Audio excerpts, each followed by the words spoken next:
সোনারগাঁওয়ের পানাম নগরে tourist police help desk ও কাম service সেন্টারের শুভ উদ্বোধন করা হয়েছে। বুধবার বিকেলে পানাম নগরের প্রধান ফটকের সামনে বিসমিল্লাহ এনএম জুলফিকার ফাউন্ডেশনের সহযোগিতায় এই হেল্প ডেস্ক উদ্বোধন করা হয়। Staff reporter Mohammad Nurnabi Johnny জানান, উদ্বোধনের পরে স্থানীয় পর্যটক সুরক্ষা, পানাম নগর ডেঙ্গু নিধন কর্মসূচি এবং পরিবেশ বান্ধব কার্যক্রম নিয়ে একটি আলোচনা সভা অনুষ্ঠিত হয়। সভায় সভাপতিত্ব করেন ফাউন্ডেশনের চেয়ারম্যান নাদিরা আক্তার নীরা। প্রধান অতিথি হিসেবে উপস্থিত ছিলেন ট্যুরিস্ট পুলিশের অতিরিক্ত ডিআইজি মোহাম্মদ শাখাওয়াত হোসাইন।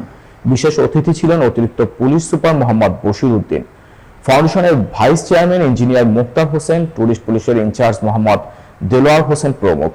উদ্বোধন অনুষ্ঠানে অংশগ্রহণকারীরা বলেন, হেল্প ডেস্ক এবং কাম সার্ভিস সেন্টার পর্যটকদের সেবা বৃদ্ধি করবে, তাদের নিরাপত্তা নিশ্চিত করবে এবং পর্যটন শিল্পের বিকাশে সহায়ক ভূমিকা রাখবে।